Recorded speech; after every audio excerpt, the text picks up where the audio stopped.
16 जुलाई सुबह के 5:30 बजे अमेरिका में एक न्यूक्लियर बॉम्ब की टेस्टिंग होती है, जिसका रिजल्ट देखकर इस बॉम्ब के क्रिएटर ओपनहाइमर के मुंह से एक बात निकलती है।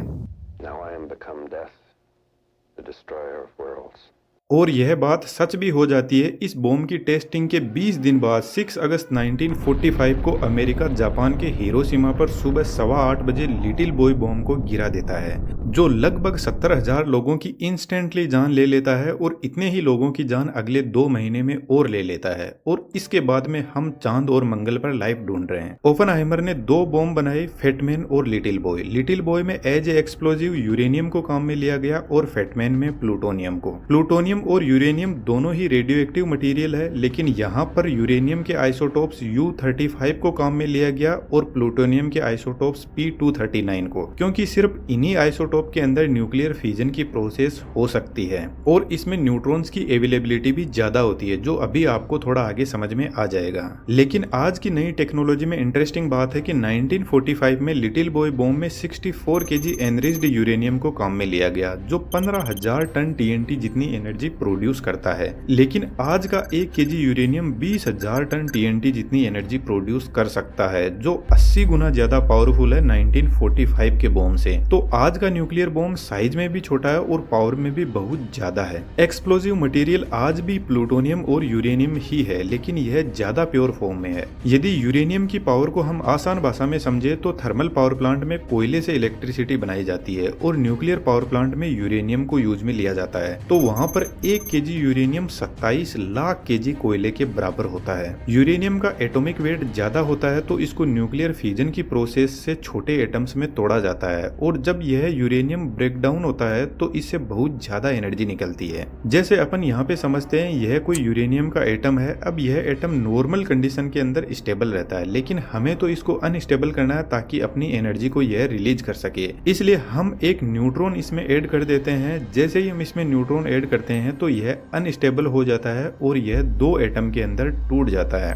अब इस ब्रेकडाउन से 3 न्यूट्रॉन और जबरदस्त एनर्जी निकलती है। अब इस न्यूट्रॉन के पास में बहुत ज्यादा एनर्जी होती है और इसकी ट्रेवलिंग स्पीड भी इतनी ज्यादा होती है कि यह लाइट की स्पीड का 30% स्पीड से ट्रेवल करते हैं। तो यह तीनों न्यूट्रॉन आगे और न्यूट्रॉन के एटम से टकराते हैं और उनको तोड़ते हैं और फिर उनसे न्यूट्रॉन और एनर्जी निकलती है और फिर वह और आगे यूरेनियम के एटम को तोड़ते हैं। इस टाइप से एक लंबी अनकंट्रोल्ड चेन रिएक्शन चलती है जब तक पूरे यूरेनियम के एटम से एनर्जी ना निकल जाए। अब न्यूक्लियर बॉम्ब के अंदर यह प्रोसेस तो होती ही है, लेकिन इस प्रोसेस को कंडक्ट करवाने के लिए बॉम्ब की डिजाइन अलग हो सकती है। ओपनहाइमर के लिटिल बॉय बॉम्ब को एक्टिवेट करने की डिजाइन एक गन के मैकेनिज्म के जैसी थी, जिसको अभी हम आगे समझेंगे। बॉम्ब 10 फीट लॉन्ग और 28 इंच का डायमीटर था और इसका वेट 4,400 kg था। जिस एयरक्राफ्ट से इस बॉम्ब को गिराया जाने वाला था उसका नाम B-29, जो एक बॉम्बर एयरक्राफ्ट है। जब एयरक्राफ्ट 38,000 फीट की हाइट पर था तब एयरक्राफ्ट अपने डोर ओपन करता है और बॉम्ब को नीचे गिराता है। यहाँ से बॉम्ब का काम शुरू होता है। इसके पीछे की तरफ फिन्स लगे हैं जो अब इसको हवा में बैलेंस करने के काम आएंगे। बॉम्ब गिरते ही इसमें 24 वोल्ट की बैटरी होती है जो टाइमर और बॉम्ब में लगे सेंसर को एक्टिवेट कर देता है। बैरोमीटर सेंसर कंटिन्यूअसली ग्राउंड से हाइट को चेक करता रहता है और साथ में बॉम्ब की बॉडी पर लगे रडार सेंसर भी एक्टिवेट हो जाते हैं। जब बॉम्ब हिरोशिमा के ग्राउंड से 1900 फीट के ऊपर था तब फायरिंग स्विच को एक्टिवेट किया गया। यह स्विच इग्नाइटर को ऑन करता है जो स्पार्क जनरेट करता है और इस स्पार्क के सामने कोरोडाइट पाउडर से भरे हुए सिल्क के सिलेंड्रिकल बैग होते हैं। कोरोडाइट एक स्मोकलेस प्रोपेलेंट होता है जिसमें स्पार्क से एक एक्सप्लोजन होता है। इस एक्सप्लोजन के आगे टंगस्टन कार्बाइड डिस्क लगी रहती है जिस पर इस एक्सप्लोजन का जबरदस्त फोर्स आता है और इस डिस्क के आगे एनरिच्ड यूरेनियम 235 की सब क्रिटिकल मास वैल्यू रखी जाती है, जो बीच में से खाली रिंग जैसी होती है जिसका वजन 38.4 kg है। अब एक्सप्लोजन से टंगस्टन कार्बाइड डिस्क 300 मीटर पर सेकेंड की स्पीड में यूरेनियम को लेकर आगे बढ़ती है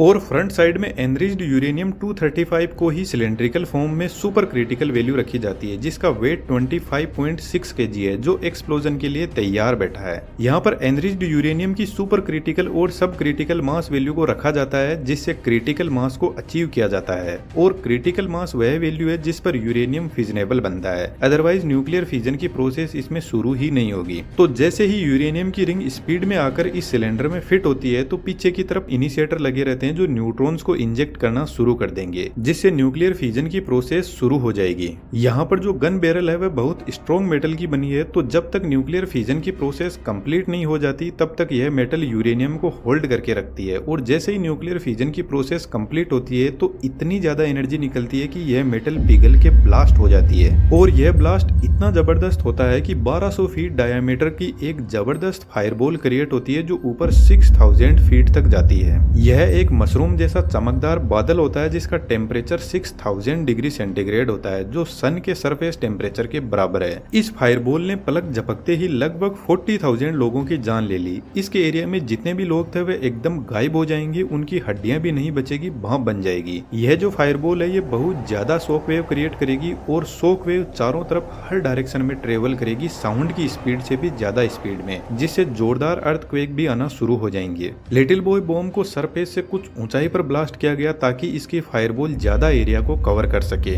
ब्लास्ट होते ही टेम्परेचर इतना ज्यादा हो जाता है कि यहाँ पर जो हवा थी वह गर्म होकर उड़ जाती है, जिससे यहाँ पर वैक्यूम क्रिएट हो जाता है। बॉम्ब के सेंटर को बैलेंस करने के लिए साइड की हवाएं बॉम्ब के सेंटर की तरफ बढ़ेगी, जिससे यह फायरबॉल फायर स्ट्रॉम में बदल जाती है, जिसका डायमीटर 3.2 किलोमीटर का है। और इस फायरबॉल से इतना प्रेशर और टेम्परेचर इंक्रीज हो जाएगा कि इसके डायमीटर में जितने भी लोग हैं वे तुरंत खत्म हो जाएंगे और बिल्डिंग्स राख हो जाएगी। इसके बाद लगभग 11 किलोमीटर तक बॉम्ब के सेंटर से जो लोग हैं उन पर अच्छी खासी रेडिएशन का असर देखा जाएगा, जिनसे लोगों की स्किन जलने लग जाएगी। इस बॉम्ब में मेनली 3 वजह से लोग मरते हैं: ब्लास्ट, फायर और रेडिएशन। ब्लास्ट और फायर से तो लोग उसी टाइम खत्म हो जाएंगे, लेकिन यह जो रेडिएशन है यह कई हजार सालों तक लोगों को मारती रहेगी और लोगों पर इसके साइड इफेक्ट होते रहेंगे और कैंसर का खतरा तो हमेशा बना ही रहेगा। अमेरिका के हिरोशिमा और नागासाकी पर इस बॉम्ब की वजह से लगभग 2 लाख लोग मारे गए और उस एरिया में आज भी उस न्यूक्लियर बॉम्ब का इफेक्ट देखा जा सकता है, जिसकी फोटोज आप यहाँ पर देख सकते हो।